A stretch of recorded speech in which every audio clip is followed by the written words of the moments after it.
The lights of Los Angeles once shined on a man who controlled the underground. His voice echoed through millions of screens. His platform launched artists into stardom, his interviews shaped culture, and his empire looked unstoppable. But behind the confidence, behind the luxury offices and viral clips, cracks were forming. One by one, scandals, betrayals, and bad decisions stacked higher until the foundation began to crumble. What looked like victory soon revealed itself as tragedy. This is the story of how Adam22 and No Jumper rose to unimaginable heights, only to collapse under the weight of greed, scandal, and pride on April 2, 2025. Adam22 looked into the camera and admitted what no one expected to hear. He said the platform had overspent. He said mistakes were made. He revealed that during the pandemic boom, No Jumper expanded recklessly, hiring too many staff, producing endless shows, and signing a lease for a $4 million office. At the time, it seemed unstoppable.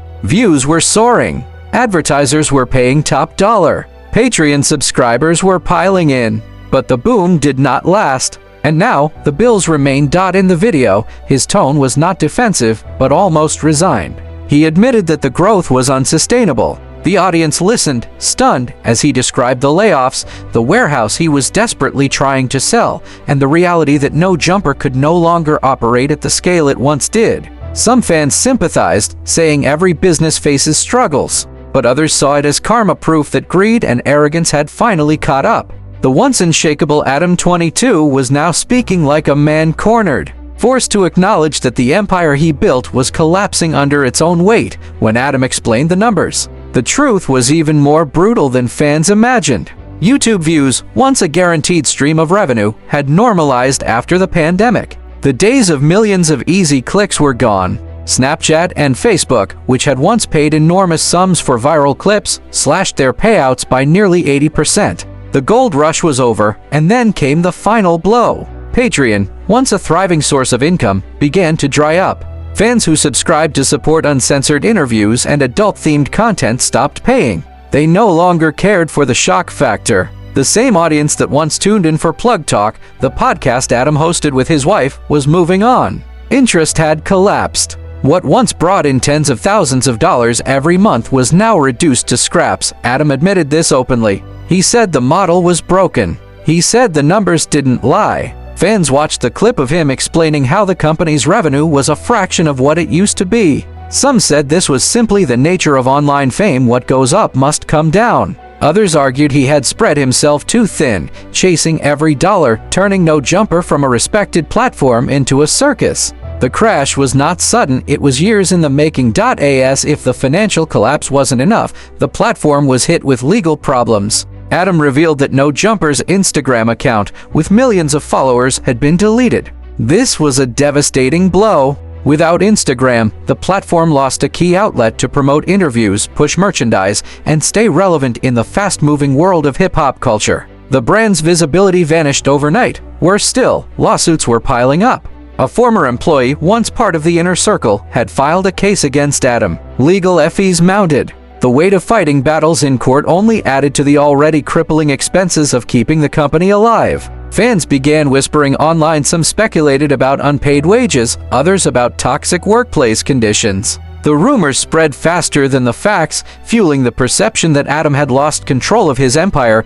Then came the most visible cut: layoffs. Dozens of staff were quietly let go. The retail store that once stood as a symbol of No Jumper's dominance was shuttered. And in a desperate attempt to cut losses, Adam admitted he was trying to sell the massive warehouse that had been built during the peak of their success. What once symbolized growth now represented failure. Fans who had walked through that warehouse in old vlogs remembered the energy, the sense that something big was happening. Now it was just a shell of broken ambition. The setbacks were not just financial, they were symbolic. Losing Instagram meant losing relevance. Closing the store meant abandoning the physical legacy. Selling the warehouse meant erasing the dream of expansion. The collapse was no longer just about numbers on a spreadsheet, it was about reputation, identity, and the very brand that had once defined the underground. Before the scandals, before the money, before the empire, No Jumper was nothing more than a side project. Adam22 was not yet a household name, he was simply a BMX blogger running the Come Up, a site that catered to die-hard fans of the sport. His days were spent filming street riding videos, managing BMX crews, and carving out a space in a niche community. Nobody at the time could have predicted that this world would be the birthplace of one of hip-hop's most influential media platforms. The early No Jumper podcasts were small, rough around the edges. Adam recorded episodes in his bike shop, surrounded by BMX frames, parts, and stickers on the wall. His guests were not chart-topping rappers or viral stars. They were graffiti artists, underground musicians, and internet personalities who lived on the fringes of mainstream culture. What made these conversations unique was their rawness. Adam didn't treat them like press interviews. He let guests ramble, share stories about their childhoods, their drug use, their come-up. It felt authentic, unfiltered. The turning point came when Adam stumbled onto the underground rap scene bubbling beneath the surface. Artists like Xavier Wolf, Bones, and Suicida Boys weren't getting radio play. They weren't being covered by XXL or Rolling Stone, but they had rabid fan bases online. Their SoundCloud pages were exploding. Their shows were sweaty, chaotic, filled with kids moshing in tiny venues. Adam saw what others ignored. He invited them onto No Jumper and gave them a platform. Fans who were part of this scene remember those early interviews as electric. Adam would sit across from a young rapper, and for the first time, someone was documenting their story. He wasn't asking about industry deals or Billboard charts. He was asking about their childhood, their drug habits, their struggles. It felt like watching history unfold in real time. For the first time, underground artists had a media home. Between 2015 and 2020, No Jumper was unstoppable. Adam's tiny bike shop podcast had transformed into a cultural phenomenon. Every week, new episodes dropped with artists who would go on to define an era. Lil Peep sat down to talk about his struggles and dreams just months before his tragic death. Juice WRLD appeared in the studio before his music dominated the charts. Trippie Redd, Ski Mask the Slump God, Playboi Carti all found themselves across the table from Adam22. For fans, No Jumper wasn't just a podcast, it was a rite of passage. If you were a rapper coming up in the underground, an interview with Adam was proof that you had arrived. Artists promoted their music on the show, shared stories about their rise, and connected directly with an audience that craved authenticity. Unlike polished mainstream outlets, No Jumper felt dangerous, unpredictable, and real. The platform didn't just stop at interviews. Adam uploaded concert vlogs, showing kids packed into tiny venues, losing their minds as their favorite SoundCloud rappers screamed into microphones. He filmed music videos, sometimes in gritty apartments, sometimes in chaotic parking lots. Every clip carried the energy of a movement, unpolished and alive. By 2017, the mainstream had no choice but to acknowledge it. Complex and Rolling Stone began covering the same artists Adam had championed years earlier. But by then, No Jumper had already claimed its throne. It wasn't just documenting the underground, it was the underground. The influence was staggering. Young fans discovered their favorite artists through No Jumper before Spotify playlists existed. Record labels quietly admitted they watched Adam's channel to scout talent. If an artist blew up on No Jumper, it was only a matter of time before the world caught on. Adam basked in the success. He expanded his brand, hired more staff, and invested heavily in the podcast studio. No Jumper merch was selling out. Celebrities stopped by. The channel that started as a BMX side project had become one of the most important platforms in hip-hop, but with success came pressure. Every week, Adam needed to top the last viral moment. Every new artist wanted their interview. Every fan expected chaos, drama, and authenticity. Behind the scenes, the machine was growing larger, more expensive, and harder to control. What had begun as an underground movement was now a business empire, and as history shows, empires eventually fall. In 2019, Adam decided to expand. He introduced new hosts like House Phone and Lush. For a while, it worked.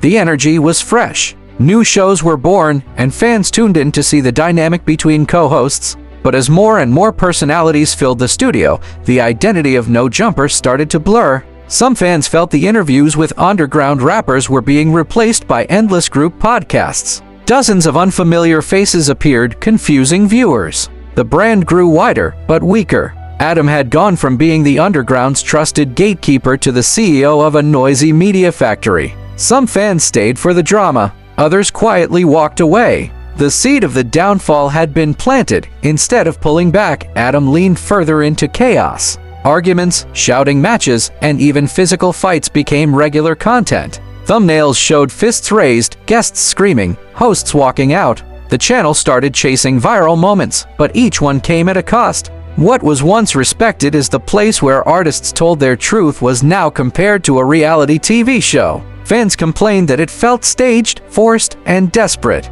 But Adam kept pushing. Conflict drove views. Controversy brought clicks. The YouTube algorithm rewarded chaos, and Adam gave it exactly that. But every fight chipped away at credibility. Every staged blow-up made the brand look more like a circus and less like a cultural hub. In chasing virality, Adam was quietly destroying the trust that made No Jumper powerful. The toxicity didn't just exist on screen. Behind the scenes, cracks in loyalty were exposed. On the official No Jumper subreddit, fans noticed something strange. Posts criticizing Adam or Lena disappeared quickly, while negative posts about his co-hosts stayed up.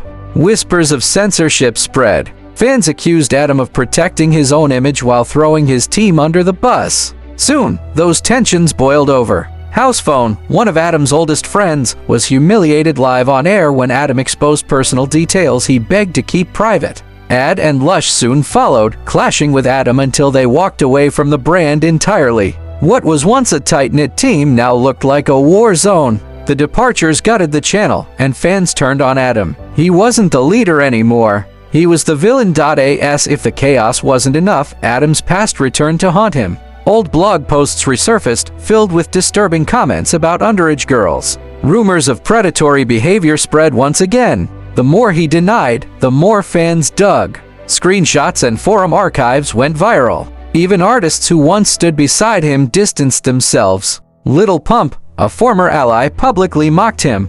The credibility Adam had built over years vanished in months. Guests no longer trusted the platform. Fans no longer respected the host. Every clip of him speaking was drowned out by accusations in the comments. What was once a media empire now looked like a scandal factory. Adam wasn't just losing his business. He was losing his name. By the end, the fall was complete. No Jumper no longer had an identity. It was no longer the underground's launchpad, no longer the trusted voice of a generation. Instead, it became a confused mix of porn star interviews, OnlyFans promotion, LA gang politics, and internet drama. The brand chased everything and stood for nothing. Fans who once tuned in for culture now tuned out in disgust. The credibility was gone. The trust was gone. And Adam22, once seen as a visionary, was now mocked as a cautionary tale. His story had become a business school lesson in arrogance, poor leadership, and self-destruction. The empire built on underground legends had crumbled into a circus.